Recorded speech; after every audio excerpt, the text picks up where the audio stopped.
Hello, I'm Sian Ryan and I'm the head trainer and owner here at Developing Dogs near Ely, and this is a video about puppy mouthing, nipping, biting, play biting, whatever you want to call it. If you're watching this video, you have either recently taken on a puppy or you're thinking about taking on a puppy, and you are worried about dealing with the land shark elements of being a puppy owner. So first thing to say is puppies explore with their mouths, so biting, chewing, nipping, etc. are all normal parts of being a puppy. There are some circumstances where it's not puppy mouthing and the puppy is scared or is frightened and is actively biting to try and get you to stop doing things to it, and you do need to be aware that if this is happening, that's something that you need to tackle, not by punishing or telling your puppy off, but by helping them to learn to cope with and like the things that you are trying to do to them. But in general, the biting, the play biting, the mouthing, the nipping that puppies do, this is what we're going to look at in this video. My first question to you is, if you're watching this as an owner with a puppy who is a bad play biter, or you think is a bad play biter, is can you predict when it's going to happen? Most mouthing, most bad play biting happens when puppies are overtired, hungry, overstimulated. So I talk to people all the time about the witching hour of puppies, where they turn into the devil, which is normally late afternoon, early evening. Just as you are tired and wanting to settle down on the sofa for the day, your puppy appears to turn into a whirling dervish that's doing the wall of death around your furniture and only stopping to take a chunk out of your leg on the way past. I've been there, so I can empathise. And these this puppy, or the puppies who are doing this, tend to be, as I say, overtired. They may not have had enough sleep during the day, they may be hungry, they may need their third meal of the day, or they may be just overstimulated because everyone's come home from work or school and the puppy's mind is blown by the fact that it's got all these people to interact with. And that's when the mouthing and the biting and the nipping comes in.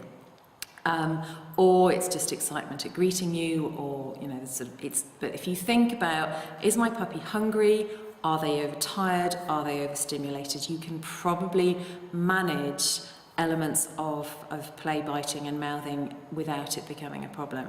So always have a range of soft toys for them to grab onto, fleece tuggies, charity shop baby toys that haven't got anything sharp or anything that they can rip apart, and things like that they will want to grab hold of, that they will want to take hold of.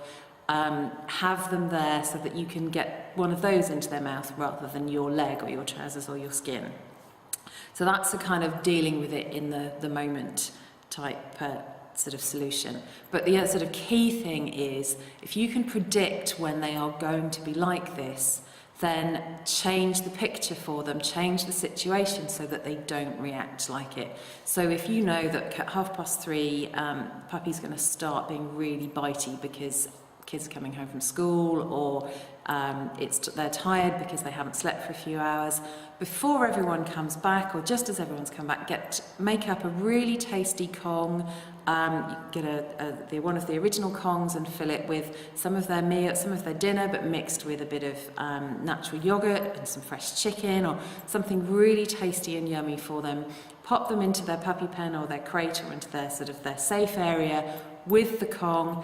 Give them something to do, keep them occupied, and just make sure that people, if they're coming in and wanting to say hello to the puppy, they greet them calmly. They only greet the puppy when the puppy's calm, and that their greeting is a very quick hello, and they might scatter a few more tasty treats as they move away from the puppy, so that the puppy is not getting overexcited, is not leaping up, is not jumping up. Being calm gets the puppy access to people, rather than being snatchy and grabby. So that's one element of doing it. The other thing is to have a range of chews, and if you can see that they are getting bitey, get a chew, sit down with them, encourage them, hold one end of the chew with them, encourage them to bite on it, encourage them to chew in it. Just give them 10 or 15 minutes to relax, to chew it, and then you can probably leave them where they've either carrying on chewing by themselves or leave them to fall asleep. And if you want to pop them in their pen or their crate to do that, then you can. So that's kind of trying to preempt when your puppy is going to get bitey, is going to get mouthy, and giving them something else to do to sort of help settle them, help calm them down. Other thing with biting is that there are times when they just bite. You know, they rush up, they're being playful, but they bite, and they bite hard. Now, you will get advice that says you should squeal, because that's what puppies would do. There'll be advice that you should shout no at them. In my experience, the best way of teaching them that skin is not for biting is that you actively ignore. So if the puppy comes in and it grabs your hand, you take your hand away, you look in the opposite direction, and if you can, you leave the room, close the door behind you without any further interaction with your puppy. Now, if to get out of the room, it involves sort of unhooking a puppy who is climbing up your leg, or giving them further interaction, even if it's you trying to push them away, because pushing them away is the greatest game on the planet as far as some puppies are concerned. So if you have to do that to get out of the room, then in that circumstance you just stand there, you wait for them to back off, and only when they're calm, interact with them again. But otherwise, if you can get out of the room, you leave the room, you wait for them to be calm, you go back in. If they launch themselves at you again, instantly turn around, go back out. Now, I had a puppy once that I had to do this with about 30 times, one after the other, before I could walk in the room and she didn't just launch herself at me. But having done that and established that with her, her biting dropped off almost overnight. She didn't never do it again, but she really, really did reduce.